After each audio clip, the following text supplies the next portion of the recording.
Assalamualaikum warahmatullahi wabarakatuh. Bismillahirrahmanirrahim. Alhamdulillahi rabbil alamin wa bihi nasta'inu ala umuri dunya waddin. Wassalatu wassalamu ala sayyidil anbiya'i wal mursalin sayyidina wa maulana Muhammad sallallahu alaihi wa ala alihi wa sahbihi wa sallam ajma'in. Nawaitu ta'alluma wa ta'lim wa naf'a wal intifa' wal mudhakarata wal tadhkir wal ifadata wal istifadah wal hatha la tamassuki bi kitabillahi wa sunnati rasulihi wa du'a ilal huda wa dilala alal khair ibtigha'a wajhillahi wa mardatihi wa qurbihi wa thawabihi minallahi ta'ala. Qala al-musannif rahimahullah wa nafa'ana bihi wa ulumikum fid dharain amin. Wa kana al-imam Ahmad bin Hanbal radhiyallahu anhu yusalli fi kulli yawmin wa laylatin 300 rak'ah. Wa kana yakhtimul Qur'an fi kulli sab'ati ayyam khatmah wa fi kulli sab'i layalin khatmah.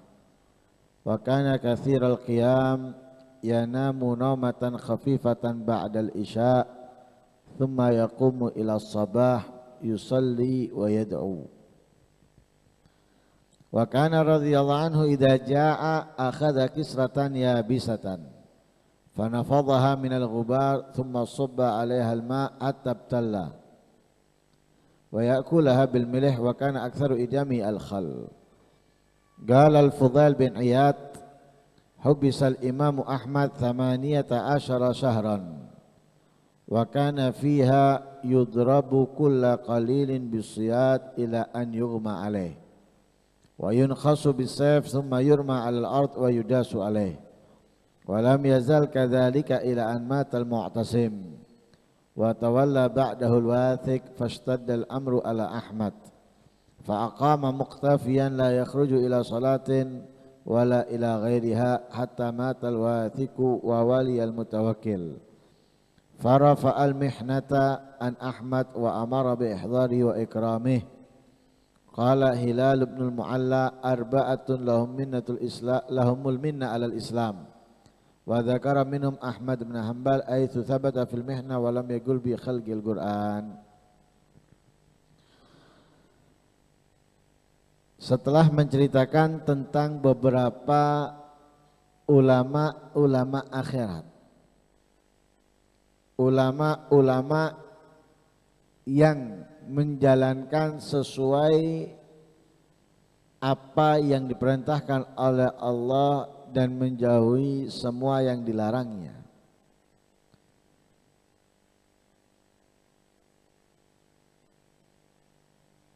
Imam Abu Hanifah, Imam Malik bin Anas, Imam Syafi'i dan ulama-ulama yang lainnya kali ini sampai kepada Al-Imam Ahmad bin Hanbal. Imam Ahmad bin Hanbal muridnya Imam Syafi'i dan beliau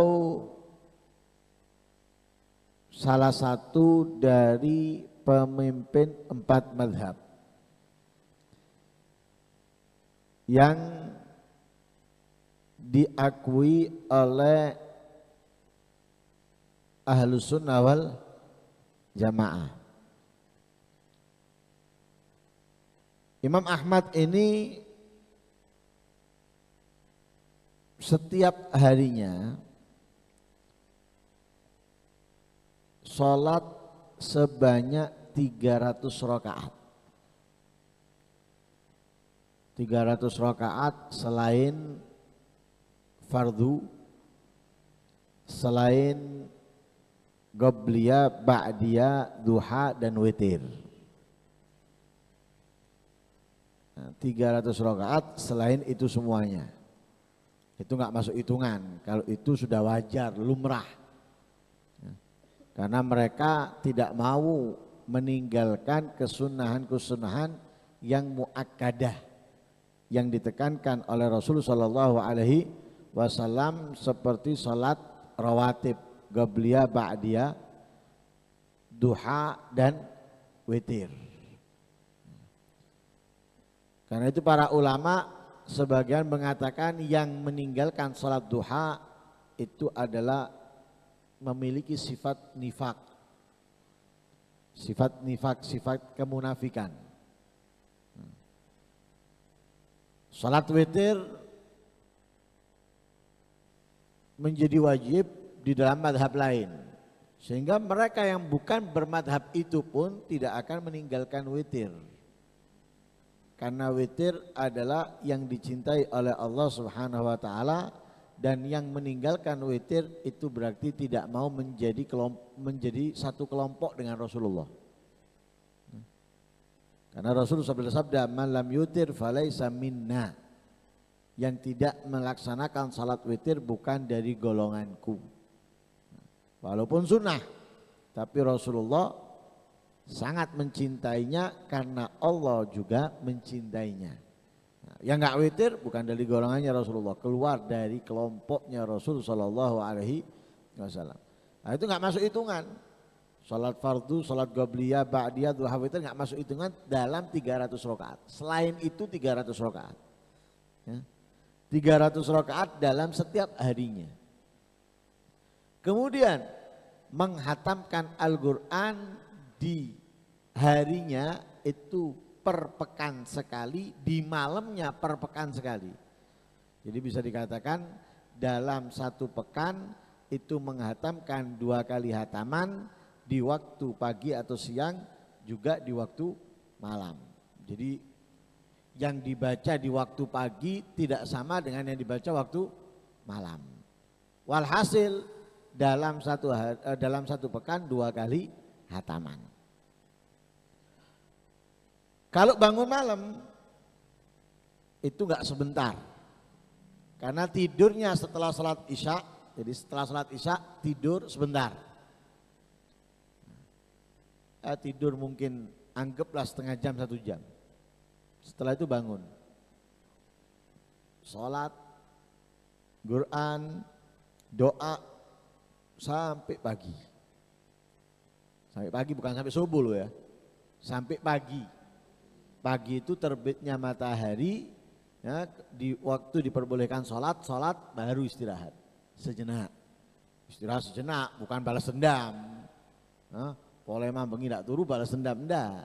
Istirahat sejenak, yang dinamakan dengan qailula. Namanya aja qailula. Kalau kita belajar bahasa Arab, ya, ada kata besar, ada kata kecil.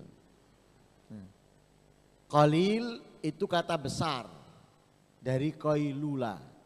Nah, qalil sedikit. Kalau qailula lebih sedikit. Lebih sedikit. Nah, ini tidurnya sedikit. Qailula sebentar. Setelah itu bangun lagi, sudah aktivitas lagi, mengajar, berdakwah dan yang lain sebagainya. Itu Imam Ahmad. Nah, ini contoh ulama akhirat. Ulama beneran. Nah, bukan gambaran ulama, bukan. Ulama beneran. Dia seperti ini. Jadi waktunya itu sangat terisi dengan segala macam kebaikan, ketaatan dari segala bentuknya. Sholat, Quran itu hampir tidak pernah ditinggalkan oleh mereka. Sholat kesenangannya Nabi Muhammad sallallahu alaihi wasallam, ya, wa ju'ilat qurratu aini as-shalah. Kebanggaanku, kesenanganku katanya Rasulullah sholat. Al-Quran juga gitu. Al-Quran tidak pernah ditinggalkan oleh mereka, selalu dibaca. Karena apa? Mereka menganggapnya Al-Quran ini rasail min rabbihim, surat dari Tuhan mereka, ya, dari Allah kepada mereka. Nah, surat dari atasan kepada bawahan. Ya mau nggak mau harus dibaca, ya, bukan diambil ditaruh.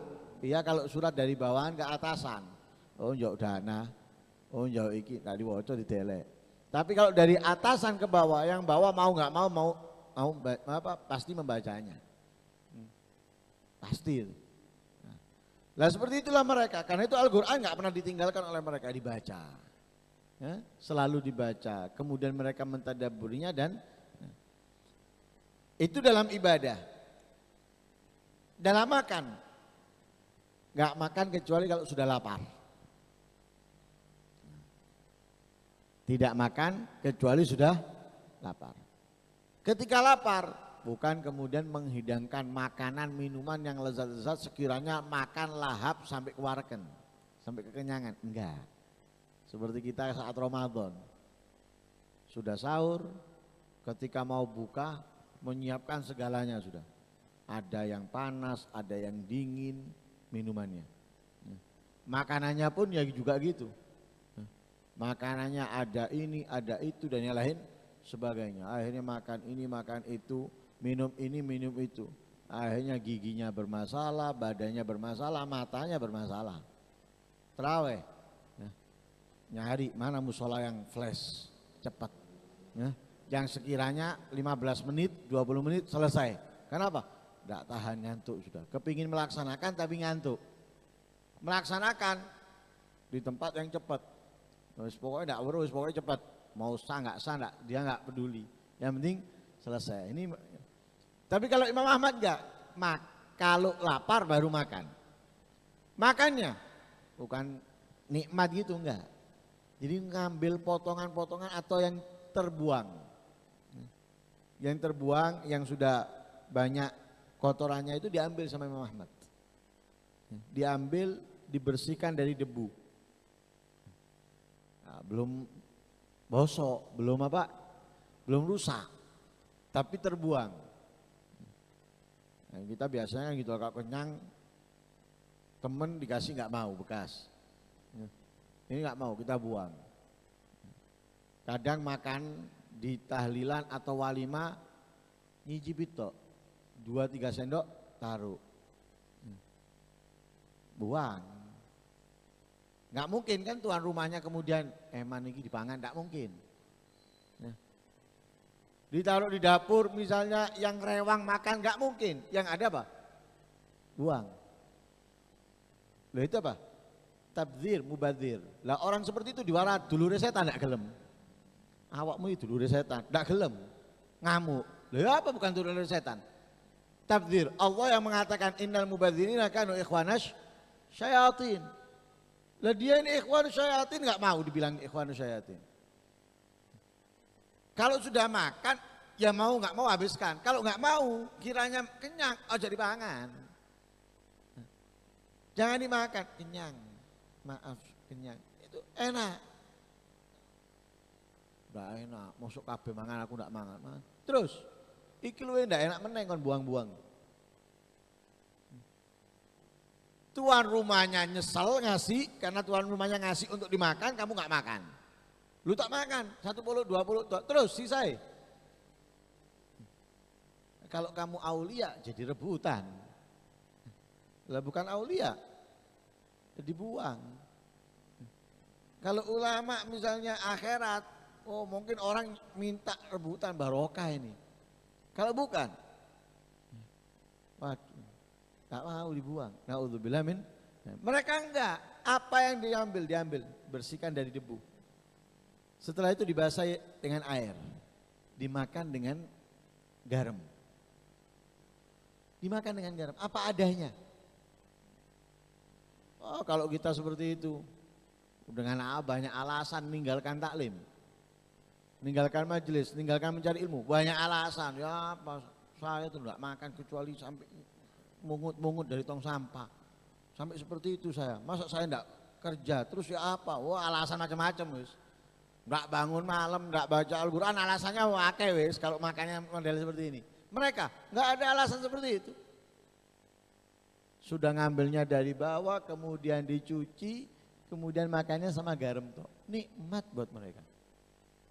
Seringnya sama cuka sebagaimana Nabi SAW. Ya, ni'mal idam al-khal katanya Rasulullah. Dianggap lauk pauk loh. Dianggap lauk pauk apa? Cuka. Bukan hanya sekedar lauk pauk katanya Rasulullah. Nikmatnya lauk pauk itu adalah cuka.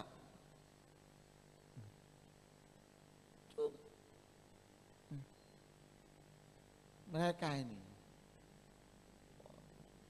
terus kita anggap mereka kemudian mewah gitu hidupnya. Makannya aja seperti itu. Mau mewah gimana kalau zaman sekarang? Nggak mungkin ada ulama sekelas beliau ini kemudian kayak gini hidupnya, nggak mungkin. Rumahnya mungkin nggak mungkin satu, mobilnya nggak mungkin satu, nggak mungkin mobil yang biasa, pasti Alfa, ini dan yang lain sebagainya. Padahal kualitasnya jauh dari beliau. Tapi lihat, sekelas pemimpin madhab, tapi kehidupannya sederhana dan yang lain sebagainya. Nah, Imam Ahmad ini dikatakan oleh Imam Fudail bin Iyad pernah dipenjara selama 18 bulan. Nah, di penjaranya ini karena kezaliman. Kezaliman apa? Bukan kezaliman tidak ada hubungannya dengan syariat. Ini kezaliman ada hubungannya dengan syariat. Apa hubungannya dengan syariat? Al-Quran. Karena dituntut untuk menyatakan bahwa Al-Quran itu adalah makhluk. Dituntut bahwa Al-Quran itu adalah makhluk.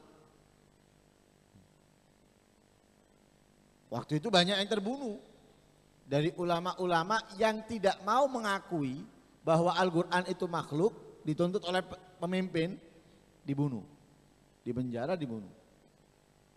Imam Ahmad gak mau mengakui bahwa Al-Quran itu makhluk, gak mau, karena memang Al-Quran bukan makhluk. Sampai dipenjara 18 bulan. Dalam penjara itu berhenti sejenak dari cambukan, dari pukulan, dicambuk, dipukul lagi. Berhenti sebentar, dicambuk, dipukul lagi. Sampai pingsan-pingsan kadang-kadang. Karena nahan sakit, karena seringnya dicambuk, dipukul, itu sampai terpingsan. Bahkan kadang itu dilempar di tanah kemudian diinjek-injek. Itu berjalan sampai pemimpin yang saat itu Al-Mu'tasim meninggal. Menggantikan, meneruskan kepemimpinannya Al-Wathiq. Siksaan kepada Imam Ahmad semakin berat, semakin parah. Ketika dipimpin oleh Al-Wathiq, ini semakin berat, semakin parah. Sehingga Imam Ahmad itu menjalankan ibadah sembunyi-sembunyi. Menjalankan ibadah ketaatan sembunyi-sembunyi. Seakan-akan tidak terlihat bahwa beliau itu sholat atau yang lain sebagainya daripada ibadah. Karena apa? Memang lebih berat, lebih keras siksaan yang diberikan oleh Imam Ahmad dari Al-Wathiq sampai meninggal Wathiq. Setelah Wathiq meninggal, digantikan oleh Al-Mutawakkil, terangkat sudah, dibebaskan. Siksaan, hukuman daripada Imam Ahmad, justru Al-Mutawakkil ini memerintahkan untuk Imam Ahmad dimuliakan. Dimuliakan. Dimuliakan, bahkan diberikan tempat untuk mengajar dan menyampaikan ilmunya. Setelah apa? 18 bulan disiksa, dihukum, diinjek dan yang lain sebagainya. Hanya untuk apa? Mempertahankan, tidak mau mengakui bahwa Al-Quran itu makhluk. Beda dengan Imam Syafi'i. Kalau Imam Syafi'i mengakui makhluk, tapi bukan Al-Qurannya, jari-jarinya. Nah, karena kata Imam Syafi'i, disebutkan nama Imam Syafi'i diantaranya Al-Quran. Semua ini adalah makhluk Allah. Semua ini. Nah, kalau kita belajar bahasa Arab, ini tuh ta'yin, menentukan. Lah ini, kata Imam Syafi'i, makhluknya Allah. Bukan yang diucapkan, ini makhluknya Allah. Nah, fahamnya yang nanya, oh Imam Syafi'i mengakui bahwa Al-Quran itu makhluk, bebas, itu cerdas. Nah, pinter. Kalau semuanya modelnya seperti itu kan nanti gak ada yang jadi ibroh, pelajaran bagi yang setelahnya. Nah, Imam Ahmad ini diantara salah satu ibroh pelajaran yang perlu kita ambil. Nah, bagaimana beliau di dalam mempertahankan hal tersebut tidak takut kehilangan apapun yang dimilikinya demi kebenaran yang ada. Nah, seperti itu. Sehingga dikatakan oleh Hilal bin Mu'alla, ada 4 orang yang mereka itu memiliki andil besar dalam Islam. Ada 4 orang yang memiliki andil besar dalam Islam, di antaranya yang disebutkan oleh beliau adalah Imam Ahmad bin Hanbal. Ya. Karena apa? Mampu bertahan dengan lamanya cobaan, siksaan yang didapatkan oleh beliau. Nah, sehingga beliau memiliki andil besar dalam Islam. Sebelum kita akhiri, saya ingatkan sekarang kita berada di dalam bulan Rabiul Awwal. Nah, bulan Maulid, bulan kelahiran Rasul Shallallahu Alaihi Wasallam.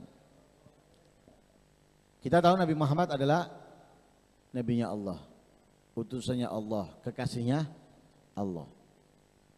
Akan tetapi kita belum memuliakan, mengagungkan Nabi Muhammad. Belum mencintai Nabi Muhammad. Karena apa? Karena banyak kesunahannya Nabi Muhammad kita tinggalkan. Banyak anjurannya Nabi Muhammad kita tinggalkan. Banyak perintahnya Nabi Muhammad kita abaikan. Jadi kalau kita dianggap mengagungkan Nabi Muhammad, enggak. Dianggap memuliakan Nabi Muhammad, tidak. Mencintai Nabi Muhammad, tidak. Kenapa? Banyak yang disenangi oleh Nabi Muhammad, baik yang diperintahkan dari kewajiban atau kesunahan, yang kita jauhi, kita tinggalkan, kita abaikan. Banyak, tidak sedikit, banyak. Ya. Masuk kamar mandi, keluar kamar mandi, masuk masjid, keluar masjid, ya, kesunahan ini, kesunahan itu dan lain sebagainya, itu masih kalau ingat bangun tidur, mau tidur dan lain sebagainya, kesunahan Nabi banyak kita tinggalkan. Lah, datangnya bulan Maulid ini jadilah pembakar diri kita untuk menjalankan apa yang dicintai oleh Rasulullah. Kita ini bukan apa-apa loh. Bukan apa-apa kita ini. Gak punya apa-apa kalau bukan karena Rasulullah. Punya apa kita? Sholat. Berapa lama sholat kamu? Berapa sempurna sholat kamu? Berapa lama kamu membaca Al-Quran? Berapa lama kamu melakukan ibadah ketaatan? Bandingkan dengan tidurnya, bandingkan dengan makannya, bandingkan dengan rekreasinya, bandingkan dengan online dalam HP-nya. Bandingkan itu semuanya. Ingatnya kamu kepada Rasulullah. Sunnahnya Rasulullah ada pada diri kamu, apa aja. Jadi kita bukan apa-apa. Bukan apa-apa, gak punya apa-apa. Kalau bukan karena Rasulullah. Terus, kamu menjadi mulia, kamu menjadi istimewa di sisi Allah karena Rasulullah, kemudian semuanya kamu abaikan dari Rasulullah. Mau dapat kemuliaan dari Allah bagaimana kamu? Mendapatkan kemuliaan dari mana? Dengan apa caranya? Kalau bukan lewat Rasulullah. Kalau bukan dari Rasulullah, lewat mana? Ada jalan lain untuk mendapatkan kemuliaan dari Allah selain dari Rasulullah? Gak ada. Gak ada. Terus masih gak semangat, masih tidak mau melawan dirinya untuk memuliakan, mengagungkan, mengamalkan apa yang diajarkan oleh Rasul Sallallahu Alaihi Wasallam. Sedangkan apapun yang kita dapatkan ini berkat Rasulullah. Berkat Rasulullah. Karena itu sudah saatnya kita ini berubah. Kehidupan kita itu harus terhiasi dengan kesunahannya Rasulullah. Jangan hanya bisa ngomong saya cinta Rasulullah, saya cinta Rasulullah, tapi sunnahnya nggak ada pada dirinya. Tahu sunnahnya Rasulullah tapi nggak dikerjakan dan yang lain sebagainya. Terus kapan? Terus kapan? Sampai kapan? Nah, karena itu sudah saatnya. Jadikan ini momen kebangkitan kita. Lawan nafsu kita, lawan syahwat kita untuk mengamalkan, menjalankan yang disunahkan oleh Rasul Shallallahu Alaihi Wasallam. Mudah-mudahan dari situ mulai tumbuh cinta kepada Rasulullah, tumbuh pengagungan kepada Rasul sallallahu alaihi wasallam. Amin Allahumma amin. Sallallahu alaihi wasallam Muhammadin nabiyil sallam. Alhamdulillahirabbil alamin.